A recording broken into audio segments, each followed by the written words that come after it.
Good evening to you and welcome to the broadcast tonight. I do hope you are well. This is the last Dialogue KE in the month of October. My name is Sammy Adika and our sign language interpreter tonight is the amazing Boniface Mureithi. Now, starting us off with matters making headlines at this particular hour right here is that the Kenya Primary School Education KPSEA examinations kicked off on Monday morning in all primary schools across the country. Now, it began in the third day, with this being the third KPSEA under the competency-based curriculum CBC. A total of 1,303,913 grade 6 pupils across Kenya are sitting for the examinations. Now, while overseeing the distribution of exam papers, Education Cabinet Secretary Julius Ogamba emphasized that arrangements had been made to ensure that all pupils across those, especially those living in areas prone to insecurity in the North Rift region, sit for the examinations. Now, as Tess Njenga reports, examinations in the counties of West Pokot and Bungoma County also began smoothly. As the countrywide KPSEA examinations began, Education Cabinet Secretary Julius Ogamba has highlighted that arrangements have been made to ensure that all students, especially those living in areas prone to insecurity in the north, sit for their examinations. We are all ready. The hotspot areas have been mapped. We are ready to undertake these examinations, including areas that have had skirmishes like in Tana River. We managed to make arrangements for the students who are from the affected schools to be hosted in security camps like the GSU camp for them to be able to undertake the examination. So no student is going to be left behind. So this is an assessment. Yeah, an assessment is not, you don't get a certificate at the end. You get a report. So even this one, a child will get a report on their progress. The school will get a report on the progress of the totality of the school. And then we have a national report, which now we come and subject our discussions and evaluation. Among the more than 1.3 million students that began their KPSEA examinations today, about 59,543 students are sitting for the exam in Bungoma County. Speaking after officially opening the examinations, the county's Education Director Pius Ngoma said that efficient plans have been put in place to ensure that the exams are conducted properly. Ngoma has, however, called on the residents to provide a conducive environment for students taking the exam. So far, so good about the exam. No difficulty has been reported, though there are some areas which are a bit far off. This year, the NEC has added as one more container. We are going to have a total of 14 containers within the county, with Bungoma Central having additional container to reduce the delayance and delivery of exam. Otherwise, we wish our candidates the best of luck as they continue with the exams. And we also ask our members of public to help us deliver exams in a more credible way. For we have the exams that we are having today is an exercise that is assessing our students' abilities. In West Pokot County, County Education Director Simon Wamai and West Pokot Sub-County Commissioner Wycliffe Monanda, who presided over the opening of exams container and exam material distribution in Kapenguria, said the exercise has gone on smoothly. A total of 20,025 candidates are sitting for the exams in 680 exam centers in the county. West Pokot County Education Director Wamai noted that no security officers will be allowed in examination centers so as to ensure the students are not afraid due to their heavy presence. Ni kwamba mambo ya security hayatakuwa yanazingatiwa sana kwa sababu kila route itakuwa na security officers wawili ambao wata-escort mtihani mpaka centers. Wanafunzi hawatakiwi sana kuona watu wa security kwa sababu wakati mwingine huwa wanaogopa. Na kwa hivyo kutokana na ushauri ambao tuliupata ni kwamba hakutakuwa na security officers kwa mashule yote, itakuwa tu kwa pale ambapo route inaishia, ambapo ndipo askari watakapokuwa. Na tunatarajia kwamba yote yatakuwa mema na tutakamilisha huu mtihani baada ya siku 3. Wamai said that they do not expect cheating in the KPSEA examinations, adding that the teachers have been encouraged to maintain integrity. Kuna challenges nyingi ambazo tunazipata hapo West Pokot hasa wakati kuna mvua, lakini matayarisho kabambe yamefanywa kuhakikisha kwamba hizi challenges zote zimekuwa addressed. Kile ambacho ningetaka kuambia walimu ni kwamba mambo ya integrity ni very very important, na this year tunatarajia kwamba hakutakuwa na tatizo lolote hasa katika mtihani wa KPSEA. Reporting for Hope TV Newswatch, I'm Tess Njenga.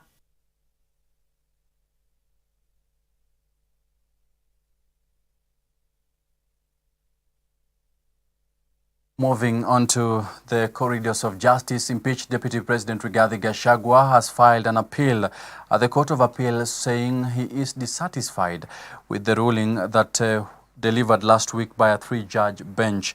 Now, through his legal team, Gachagua says that the ruling that Deputy Chief Justice Philomena Mwilu had powers to constitute the bench is wrong and based on a grave analysis of the Constitution. The impeached DP now wants the Court of Appeal to stay the High Court proceedings pending the hearing and determination of his application. Gachagua, through his lawyers, claims that the judges declined to extend orders issued in his favor, saying that it was despite his efforts and oral applications to have the said interim conservatory orders extended.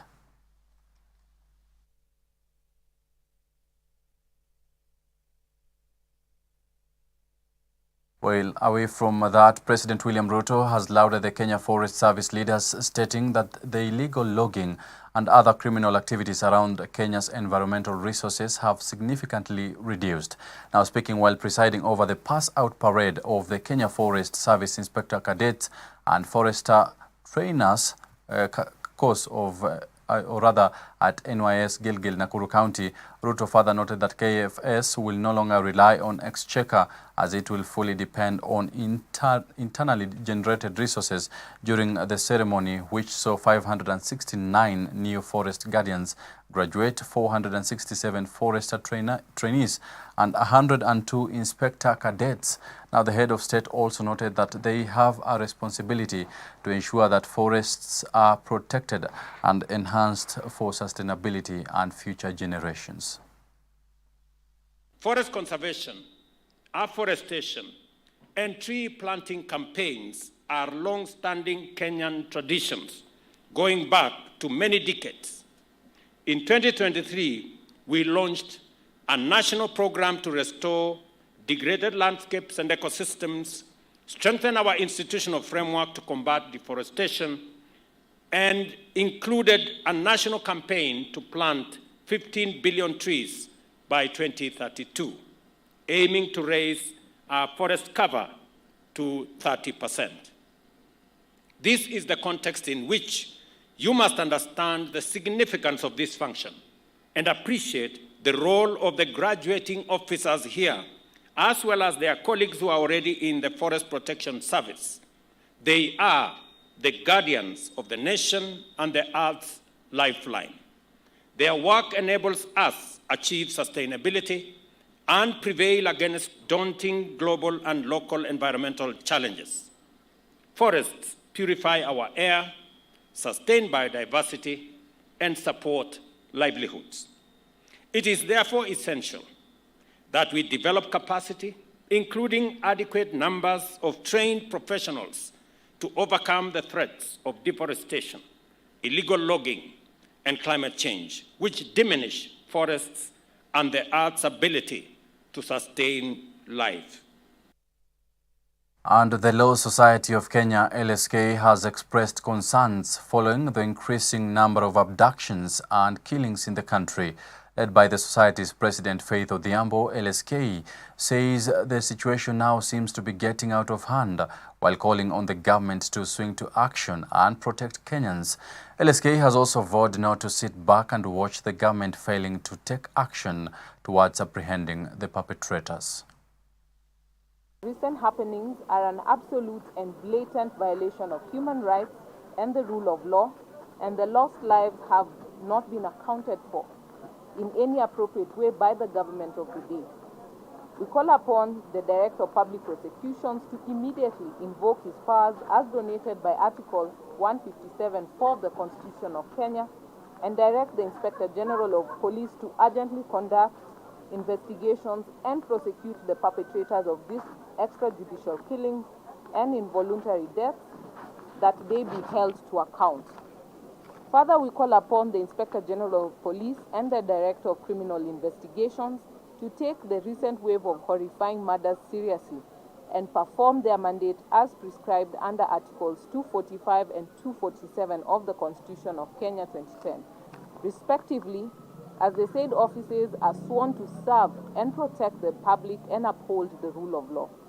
The Law Society further condemns the demands the Independent Policing Oversight Authority to embrace independence of the institution, summon and sanction police officers who adamantly refuse to cooperate with the investigating authorities to ensure suspects are brought to book. We as the Law Society will not sit and allow the country to fall back to witnesses and cases of unresolved incidences and the mysteries of River Tana and Yala of floating bodies. Well, in a couple of minutes from now, Silas Akiro, an advocate of the High Court, will be joining me trying to understand, or rather help us understand, the state of the nation currently, the ongoing tussle between the impeached Deputy President Rigathi Gachagua and the Kenya Kwanza government, in which he has served for 2 years as the Deputy President. Is that specific position doomed? Well, Akiro will be helping us understand that. Make sure to get in touch with us through our socials at Hope TV Kenya and the hashtag #TheDialogueKE.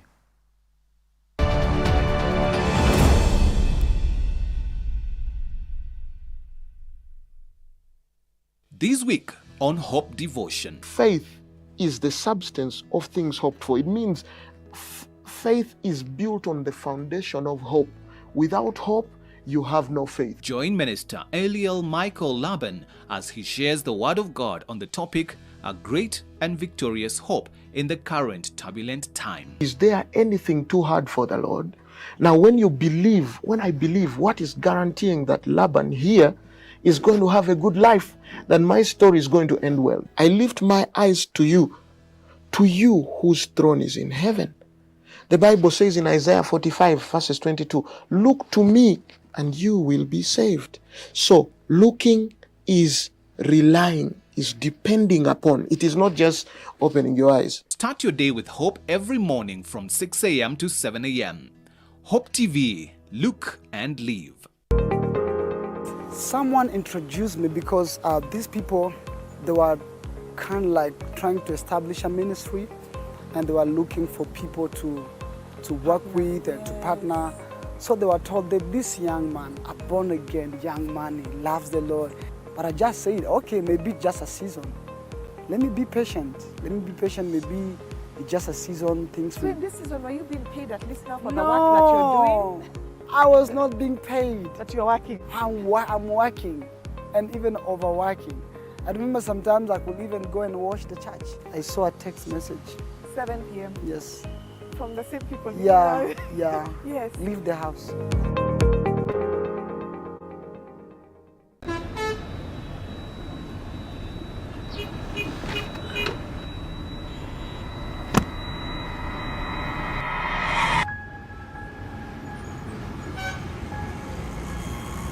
Rafiki soul is the promise of a hand that reaches and goes beyond what angaza tumaini kote.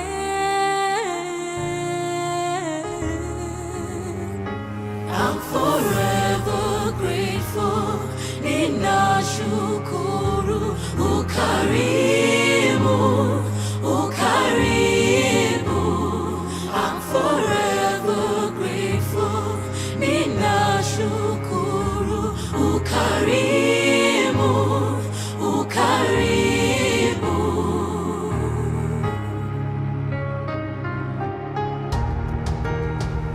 Rafiki soul is a promise of a hand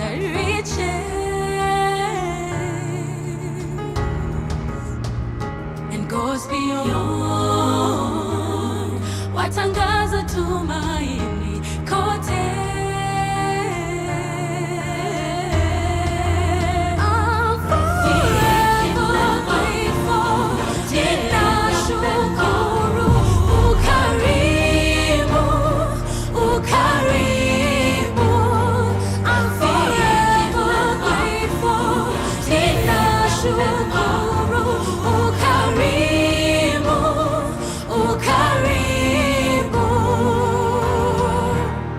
Rafiki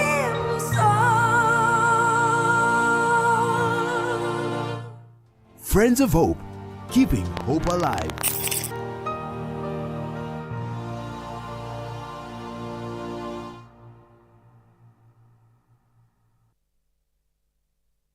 Hope TV presents News on the Go. Every day at 4 p.m. for all the breaking news and news making headlines. Hope TV, look and live. Hope TV is where you look and live, with an excellent selection of the best Christian programming consisting of local and international content, of inspirational stories, talk shows, Bible commentary, youth, health shows, children entertainment, contemporary gospel music, extended times of worship, live broadcast, news, movies, drama, Christian ministry programs, and so much more. Hope TV is another quality service from Christ is the Answer Ministries, with over 45% of authentic and credible local content every week. Hope TV is a sister station to Hope FM, Kenya's leading Christian radio station, with footprints across the country. Tune in to Hope TV, where you look and live. Welcome to the world of Hope Media, a media unit of Christ is the Answer Ministries that is committed to spreading the gospel of our Lord Jesus Christ through the transformative power of media. Hope Media is dedicated to utilizing various forms of media to spread the message of hope, love, and redemption to all people around the world. Hope Media consists of various units that work together to achieve this goal. These units include Hope FM. Hope FM is your #1 Christian radio station, offering you discussions on current day-to-day issues, inspiring music, life-changing sermons, and news updates, broadcasting 80% in English and 20% in Swahili, with listenership of over 12 million every month. Hope TV. Hope TV programming is designed to inspire, educate, and challenge the viewer with wholesome content to reach various demographic groups, children, youth, and adults, both male and female, with viewership of over 24 million every month. Hope Recording Studios. Hope Recording Studios is a state-of-the-art recording facility that offers high-quality recording, mixing, and mastering services. It is designed to meet the needs of musicians, artists, and other creative professionals who require top-notch recording facilities. Hope Creative. At Hope Creatives, we believe that inspiring graphic design work doesn't just happen. It takes the right people with wild, out-of-the-box ideas committed to the same ideals, working together to make it happen. We listen, we learn, we brand. Hope Digital. Hope Digital is a creative digital unit within Hope Media.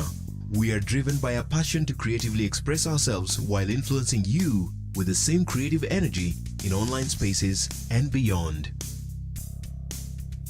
At Hope Media, we believe that media can be a powerful tool for spreading the message of hope as well as grow your business through advertisements, and we do this with excellence. For more information regarding our services, please visit www.hopemediakenya.org or call us on 0709 861 180.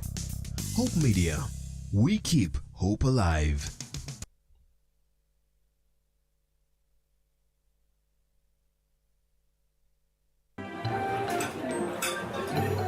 I've actually been trying to find a balance. It's been really tough and hectic, but Everyone says once you get a hang of it, becomes better, and I don't know, but I'm hoping to find the balance soon because it's really been hectic. But you've been in the job industry for a long time, so I think you would know better. Sindio? Huh? What time is it? I need to catch up on Leadership Forum. Do they have a radio here? Never mind. I brought my own. No way. You can't be serious. Wait, why do you have a radio and you can just catch up with the shows on Hope FM podcast? Really? Even Meet of the One? Yeah. I mean, you can find them on whatever platform, name it. AfriPods, Google Podcasts, Apple Podcasts, Spotify, you name it. But I'm not subscribed on any of them. So no worries. You can just check out the latest episodes on hopemediakenya.org. You can now listen to select Hope FM programs on your favorite podcast streaming platform or directly on our website, www.hopemediakenya.org. Listen and live.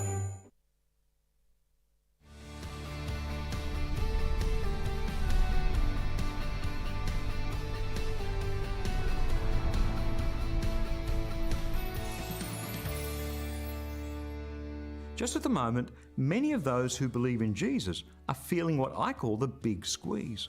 It feels like the militant forces in society that oppose the gospel have mobilized like never before. Hi, I'm Bernie Diamond, and welcome again to Fresh. Have you been feeling that too? And honestly, as we see governments enacting legislation to limit religious freedoms, as we see those militant forces of evil becoming more and more vocal, more aggressive in jamming, in shutting down the Christian voice, it can feel as though they're winning. There's this thing that rises up inside us that goes something like this. It shouldn't be this way. If God is the King of Kings, why isn't He doing something about this? Why do I feel so persecuted for my faith? Depending on where you live, perhaps there's nothing new in any of this. Or if, like me, you live in a place that's historically encouraged and accepted the Christian voice, maybe this rising tide of persecution comes as a shock, hence that feeling of the big squeeze. But it shouldn't come as any surprise at all. As Paul wrote to Timothy 2,000 years ago, everyone who wants to live showing true devotion to God in Christ Jesus will be persecuted. People who are evil and cheat others will become worse and worse. They will fool others, but they also are fooling themselves. Did you pick that? Everyone, no exceptions. If you're devoted to Christ, you will be persecuted. And that bit about things becoming worse and worse sure feels that way, doesn't it? But here's the good news. Those evil people, they're kidding themselves. Remember, your king is still on his throne. That's his word, fresh for you today. It's under pressure that coal is turned into diamonds, amen? So if you're feeling that big squeeze, I'd love to send you a free copy of our latest life application booklet. It's called The Grace Transformation. To request yours, stop by at christianityworks.com and you'll see that free offer right there towards the top of the homepage. Again, that's christianityworks.com. Thank you for choosing Hope TV, the channel that brings you hope, entertainment, and inspiration. We value you and would like to serve you better. Talk to us by scanning this QR code on your screen or go to our social media page at Hope TV Kenya and click on the survey link by the name Hope TV Survey. It'll just take a few minutes but means the world to us. We value your feedback. Hope TV, look and live. Hope TV is where you look and live, with an excellent selection of the best Christian programming consisting of local and international content, of inspirational stories, talk shows, Bible commentary, youth, health shows, children entertainment, contemporary gospel music, extended times of worship, live broadcast, news, movies, drama, Christian ministry programs, and so much more.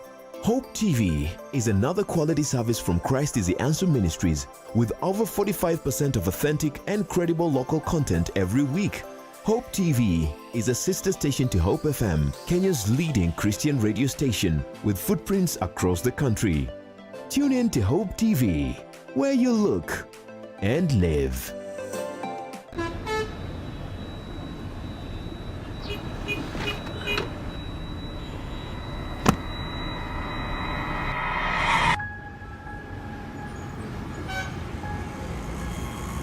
Rafiki soul is a promise of a hand that reaches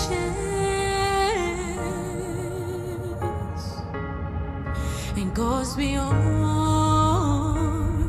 what angaza tumaini kote.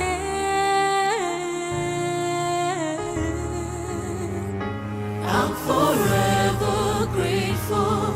Ninashukuru ukarimu, ukarimu. I'm forever grateful. Ninashukuru ukarimu, ukarimu.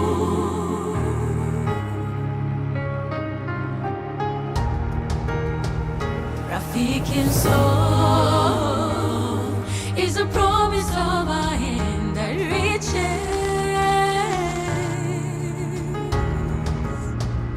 and goes beyond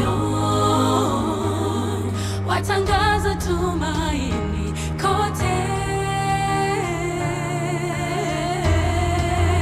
I'm forever grateful. Ninashukuru ukarimu, ukarimu. I'm forever grateful. Ninashukuru ukarimu, ukarimu. Rafiki msoul.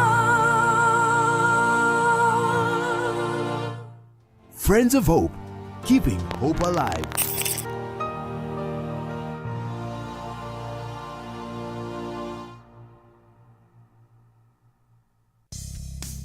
Welcome to the world of Hope Media, a media unit of Christ is the Answer Ministries that is committed to spreading the gospel of our Lord Jesus Christ through the transformative power of media. Hope Media is dedicated to utilizing various forms of media to spread the message of hope, love, and redemption to all people around the world. Hope Media consists of various units that work together to achieve this goal. These units include Hope FM. Hope FM is your #1 Christian radio station. Thank you for choosing Hope TV, the channel that brings you hope, entertainment, and inspiration. We value you and would like to serve you better. Talk to us by scanning this QR code on your screen or go to our social media page at Hope TV Kenya and click on the survey link by the name Hope TV Survey. It will just take a few minutes but means the world to us. We value your feedback. Hope TV, look and live.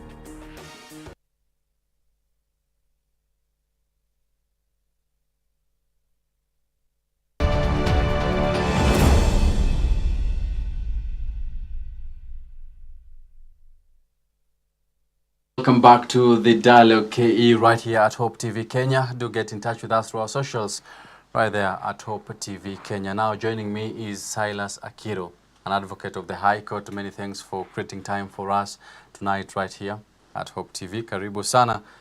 We're talking about Deputy President Rigathi Gachagua and the entire issues we've seen before. Since the time of Jaramogi Oginga Odinga, we've had the principal assistants to the president having issues. There has been rift between the president and their assistant. What is the bigger issue? Adika, once again, thank you so much for having me in your studios today.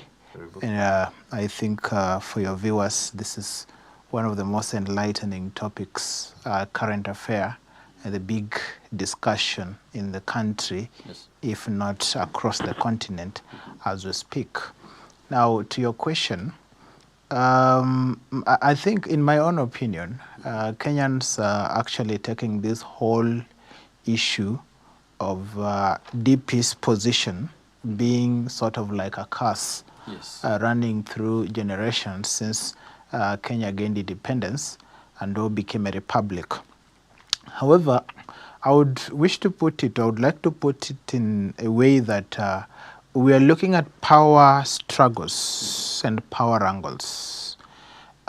We have people who think, as all Kenyan constitutions have always put it, that once the president is out of office for whatever reason other than elections, then the deputy president has that direct entry into the presidency.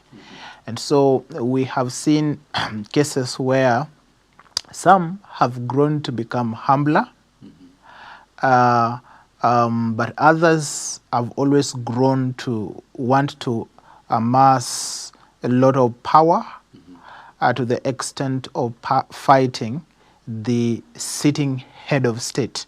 You see, this will always not go well with the wielder of power. Yes. They would always want to find something that would wish to put you at your position, to remind you that, hey, whereas you want to come here, I am still here. Yes. So wait for your time. So I won't take it to be a curse per se. I would simply just prefer to call this an issue of power struggles between the two, the sitting president and the deputy, all across. Yes. Except we can talk about Moi. Moi faced all the challenges he could face, but he learned that by staying obedient at his proper time. Looks like he's the only vice president who never fought his principle, because we do not see any struggles between Moi and Kenyatta.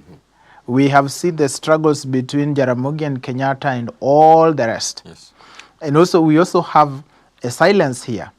Modi Awori and Kibaki, until his death, we never heard of any wrangles that came to public. And then Stephen Kalonzo Musyoka, there are also no known instances where Kibaki would wish to face him off. Yes. So we can't categorize this as a curse. But if it is, then Moi should rise up to tell us how he broke the curse. Yes. Kalonzo is already available to let us know how he broke the curse. Me, I think this is an issue of power struggles. Yes. Talking about Moi's era, the president would wake up in the morning, or rather during lunchtime. You are the vice president taking your lunch. You hear you're fired. What will be the implication of us having such a system or a situation currently, and considering Kenya has evolved over the years? Well, you understand that the president who perfected this, the only president who properly utilized this section of the former constitution was Moi. Because the number of vice presidents that served under Moi are more than the vice presidents or deputy presidents who served under all the other presidents combined. Yes. And that brings me back to my assumption that is all about power struggle. Because with Moi, he never took lightly condescendence. He never took lightly struggles. He never took lightly somebody who wants to oppose. There is a rumored saying that even thinking about the health of the president was an issue then. Yes. Because he worked so hard into concentrating power to himself. And so this is what the drafters or the proponent of the current constitution wanted to cure. To put in what we call security of tenure of the presidency and all the other offices. But the same power the president still has save for the fact that there are numerous checks and balances. There are security stoppage points where the president must answer to certain commissions, to certain individuals, certain institutions before his decision is actually accomplished. So I think the only institution where the president now still has is still wielding power to hire and fire at will is the cabinet. Yes. The cabinet and all the ambassadorial positions where there are not much checks and balances. And I think as we talk about constitutional change, we need to look at this position as well, so that we do not have the presidency rewarding his cronies in terms of having it his way. We really need to have a position where the people also have a say in the cabinet. Yes. Now, bringing me back to the issue to do with the power play. We now have Kindiki in the picture. And when the impeached Deputy President Rigathi Gachagua was leaving hospital, he said that Kindiki is not that much strong to ask questions. He's an easy person. Do you think, from where you sit, that is that could be a reason as to why Kindiki was proposed to be the new DP? Well, one thing we all agree as Kenyans is that our current president was a student of Moi. Yes. And one characteristic of Moi that I told you is that he learned to concentrate power to himself. And any condescendence was met with firepower. Yes. People lost their lives, and those who questioned him found themselves being fired or demoted. Is some guy who'd walk into some village and the PC or the DO could lose his job at his Miakov. So we are looking at that set scenario where we have a professor of law here being fronted for the deputy president position, and in mysterious circumstances that are still being questioned in the courts. And people already are thinking that he is a yes sir person. But he hasn't proved otherwise. Yes. No, he hasn't proved otherwise.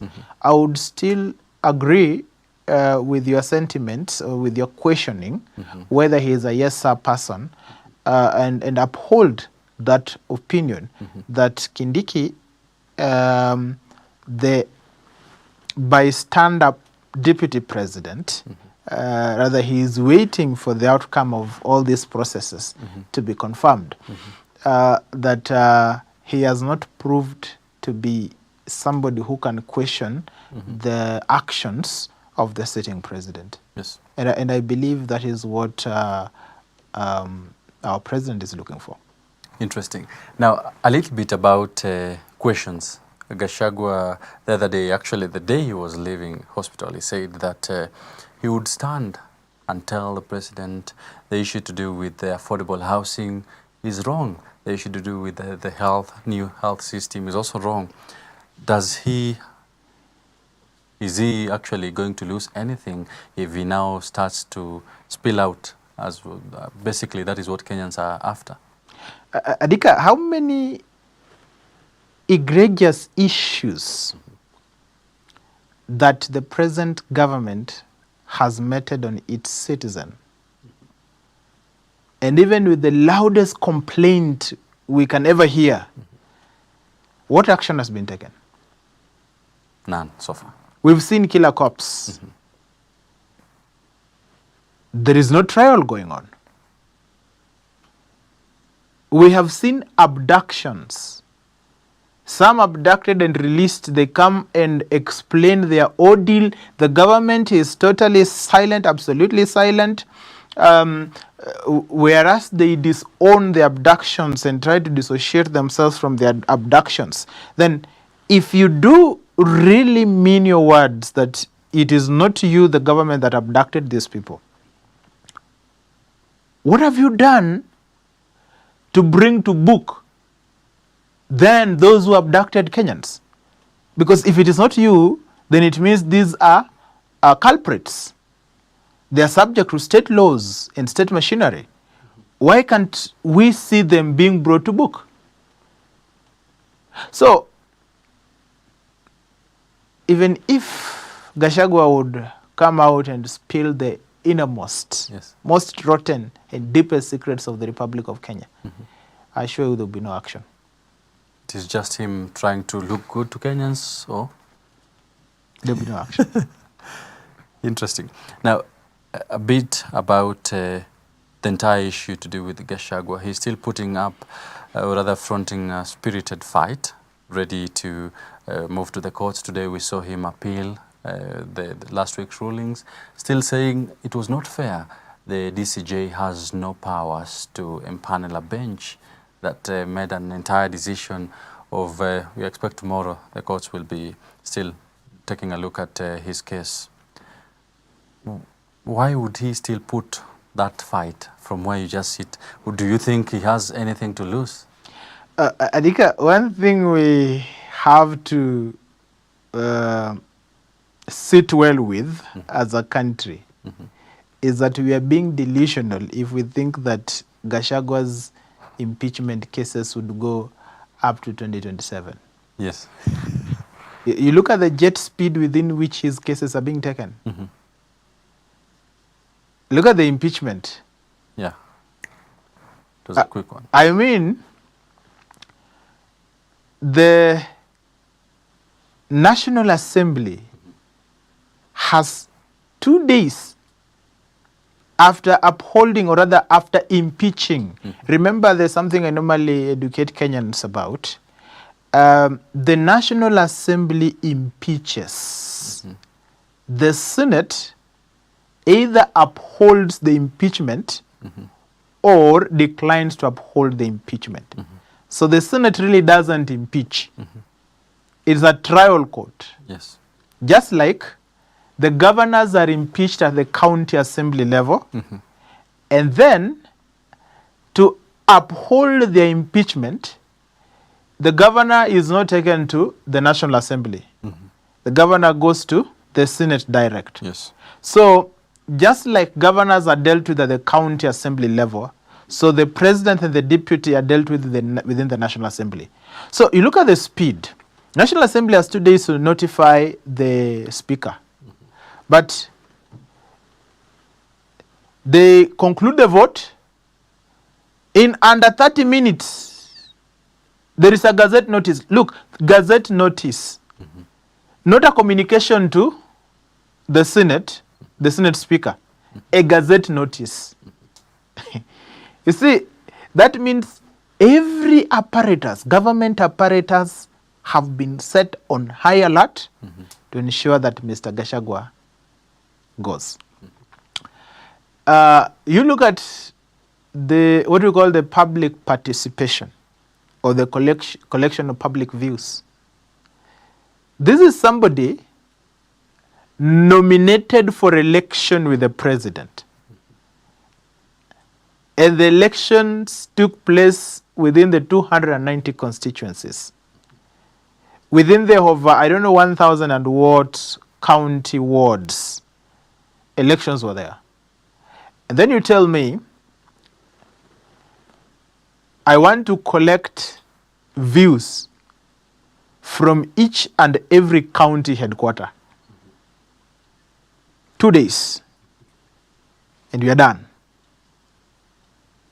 And then, with jet speed, you're in the Senate. The guy says, oh, I have a heartbreak. These issues are brought heartbreak. I'm at the hospital. We still have some 3 days. Give me some time. I come and answer to these issues. It says, they say, what if he does not get well and we spill over through the constitutional timelines? Don't you see we're going to have a constitutional crisis here? Let's conclude it now. Concluded. As soon as the vote goes down, we have a gazette notice. And then courts,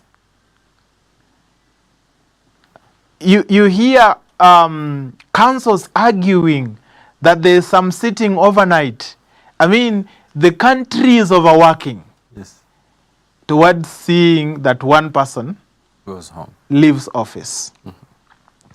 So that's what I was saying. We are being delusional to think that Gachagwa's cases are going to go up to 2027. These cases are going to be concluded latest this month of November. Latest. If it stretches too much, we can have these cases, some of them, I mean, the finality of those prolonged cases, maybe up-country ones, maybe stretching to December. And the issue of Gachagua is done. We are swearing in who? Kindiki. Interesting. Now, talking about Gachagua and the entire issue to do with his impeachment, would we say he started on the wrong foot, taking a look from his swearing in? He actually did take the second time. Then we also had his speech, his first ever speech as the Deputy President of the Republic of Kenya. Before now I take you to the main issue, we had him attack the former president through his speech. Would we say he actually, he was over ambitious from the beginning? I wouldn't scold Mr. Gachagua for that, because our politics is built on attacks. Either way, you lose or win for attacking. So it depends on who you're attacking.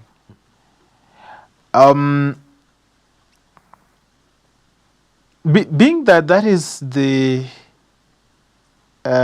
nature of politics in the country, we would say Mr. Gachagua was doing politics. However, his utterances, some that can easily be termed as political, because the first question we were asking as lawyers, the issues Gachagua is being victimized or charged with, or the issues he was charged with, are issues that can be handled by the independent commissions. Yes. So our question has always been, where were they? Is there any attempt by these commissions at trying to handle Mr. Gachagua's issues? And we see none. So it couldn't be that Gachagua started on a wrong foot. Gachagua, while carefully treading politically on the right foot, stepped on a live wire. And these are the shockwaves. Talking about the shockwaves, looking at the numbers, the overwhelming numbers of legislators who voted to have Gachagua ousted, would you say Azimio per se, the leader, and also the former president, carry some weight on his impeachment? Gachagua would have found it difficult to go home without the Azimio, or rather the ODM faction of the Azimio. And the president also needs to be careful. Yeah. Because the same knife you chop somebody's head might be. The one yours will be chopped off. Because in some stations, I would give a scenario and a hypothesis that what if there is a fallout between Odinga and Ruto, the president, and Gachagua takes, Gachagua, if he goes home the way he is already home, would be looking for a way to exact his vengeance. and Mr. Odinga's assistance would not be considered a second thought. They would not sit and say, let's discuss this anymore. Within a minute, the motion is there. We have no deputy, we have no president. So that hypothesis is also possible because in politics, everything is possible. We have seen on purpose, some people call it blackmail or sort. Mr. Odinga are now seeking to have his voice extended in government by asking for more positions. More positions. Ambassadorial, PSS, and CSS. Some IBC positions. And you see, the way the president has created the situation for Mr. Odinga, he is going to maximize on it. This wasn't created by him. People say he's an opportunist, but this one has been created by the president himself. A serious job opportunity for Mr. Odinga without a portfolio. Because if he's let go this side, he's going to blackmail from this other end. You see, Odinga, sometimes we say he blackmails government to get its way into government. Yeah. Sometimes people say like that. Whether it will be called blackmail or not, but he uses his cards well. In that, whereas in the past, he has been using this opportunity to mobilize the masses to advance certain agenda against the government, this time round, the government itself has created an opportunity for him. Left, right, he wins. And that is why Tifa now says he's now the most influential person in the country. At 27%. You see, because if he makes 2 steps back, he has a win. Yes. If he makes 2 steps in front, he has a win. It's a win-win situation for him.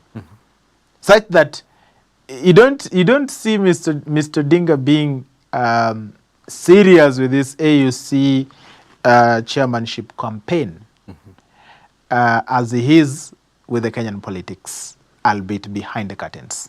Because there is indeed a big opportunity for him to thrive. I tell you. So it's all calculated move. We would say it's a calculated move, or would say fate has placed him there. But many people have been talking about Odinga, how he was actually ready to fight for Kenyans. But there was no point looking at the number of times he vied to be the president, but he lost. Would you say that it's okay for him to look for ways to maneuver within government, or within all these other positions coming his way? Who lost elections?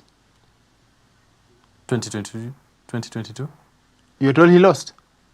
That is what, because we do have William Ruto as the president. That's true. Yes. But we're talking about who lost elections. From 2007, many believe that Mr. Odinga has never lost a single election, except those which he never participated in. And the darkness surrounding the manner in which these elections were being handled clearly has made the hearts of people to continue with Mr. Odinga. You see, if it would be free, fair, and square, quite open that Mr. Odinga has lost, I tell you, would not be having the backing he has today. But why does he constantly have these huge masses that all political competitors fear Mr. Odinga? Because it is engraved inside Kenyans' hearts that the guy hasn't been losing election on a fair ground. We have seen, and to back my sentiments, never have we seen an IEBC or an electoral commission moving from one election to the next intact. That tells you this house has had a lot to sort amongst themselves, to work out amongst themselves. And that a lot to sort and work out amongst themselves is what Kenyans are not getting. Yes.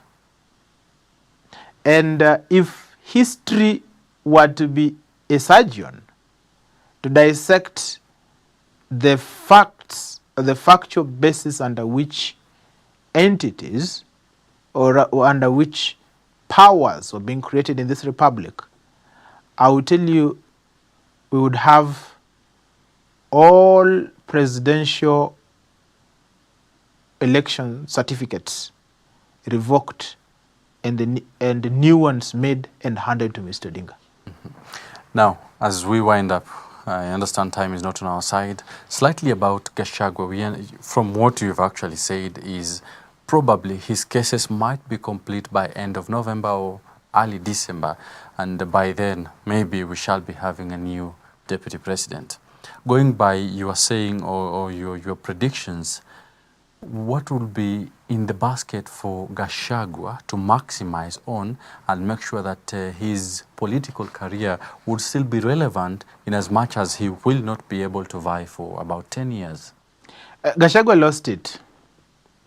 I doubt if post-impeachment, after the whole process is gone and dead, Gachagua will have any political milestone. He never learned from William Ruto. Gachagua is fighting a political process through legal integrity in a country marred by a lot of injustices, and people glorify injustice. They would say mwizi wetu, mganga wetu, mlevi wetu, such kind of things.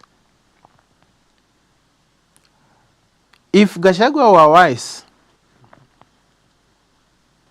the moment he learned that an impeachment motion was going to be raised against him, because before the motion was set, he knew, was aware way before, that his goose was cooked. We have news outlets telling us that at some point he would enter the cabinet and indicate that he's fasting, is not taking tea, and then goes back to his office and takes tea to swallow almost a whole thermos of tea. It means he was aware of something. That is the time when Mr. Gachagua was to bolt out of touch, not of government, but of touch, and begin to solidify political base to support his cause during impeachment. Yes. That is what the current president did, that made Uhuru Kenyatta become so frightened to do what? To impeach him. Because the guy had turned over the country, including the president's own backyard, into his own political fanatics. And he made the president look a lame duck president who had no teeth even in the National Assembly. So any motion to impeach William Ruto then would have the president hang his own head. And that is what Gachagua failed to do. He just sat there and waited, and then he is seeing a defeated political process. His impeachment political defense is zero, or was zero. It is now that he's trying to appeal to the masses. And what all Kenyans have about Mr. Gachagua is sympathy. You rewind time and ask Mount Kenya who their kingpin was around 2023 mid. Nobody would have Mr. Gachagua for a praise. But now, Gachagua has some voice, but it is sympathetic voice. Not real political fans, but sympathies. And the danger of the sympathies is that once the heart dies, it's dead. They don't want to see you again. I mean, there is nobody who never liked the utterances of Mr. Gachagua. Everybody spoke about Mr. Gachagua's utterances. The way he was puking very dangerous statements and sentiments. Isn't he the person who is rumored to have sent thugs into the former president's farm? It is rumored. And so, you look at the whole situation here, is that once Kenyans' hearts heal, nobody would want Gachagua for a politician. And that is the difference. I told you with Mr. Odinga.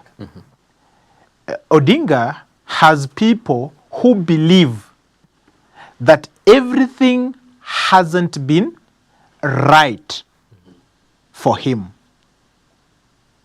Stolen elections. And a majority of Kenyans have that narrative for a defense. It is the same way. People are behind Gachagua not because he's a good politician, a good fighter for justice. The things that Mr. Gachagua is telling us that he was telling the President William Ruto are the things he used to support. How many times? You people are journalists. You can go back into clips and you find Mr. Gachagua supporting the housing levy. Yes. Yeah? You'd go back in time and see Mr. Gachagua supporting the JKA takeover not so long ago. So all these things you see are to appeal to the masses for sympathies. And so those who are with Gachagua are with Gachagua to see to it that he gets a just process. Not to back him for being a political giant or political guru. Yes. And that is where President William Ruto is going to lose it if the process is not seamless. People are going to fall for the guy. And no, justice is justice. Whether it is to your enemy or to the witch doctor, people want to see that the process is just. That you don't just pick him and lynch him. Huh? Pick him and let us hear what he has to say. You go to the mob, you hear them saying, Ngoja, wait, let's hear what he has to say. Before we can lynch. And then when he says something that justifies the cause of his death, then people will say, and then stones will run on you. You see? So that is where Gachagua is. If the president does not accord this guy a seamless and just process, then he is going to steal away the hearts of many Kenyans, and the president will have a hard time in 2027. And you see, as I wind up, you see the way Gachagua's lawyers are being seen, except in the courts where Mr. Njiru treated us to shallow research. But in the Senate, Gachagua's lawyers were seen to be real gurus, real champs. Yes. Why?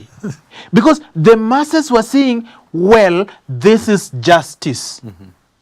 This is justice being served. We want a process that if you follow that process tomorrow, you will also like it.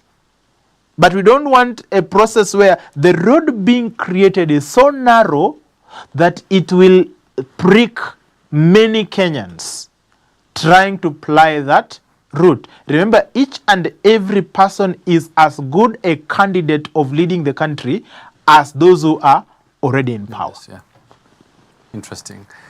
That right there is Silas Akiro, an advocate of the High Court, who's actually helped us understand that justice is justice. Now, President William Ruto might only lose it if he doesn't allow Gachagua taken through the right process of justice. Well, many thanks for choosing the Dialogue KE right here at Hope TV. My name is Sammy Adika, and our sign language interpreter at the right bottom of your screen is Boniface Muriithi. Do have a wonderful night. Goodbye.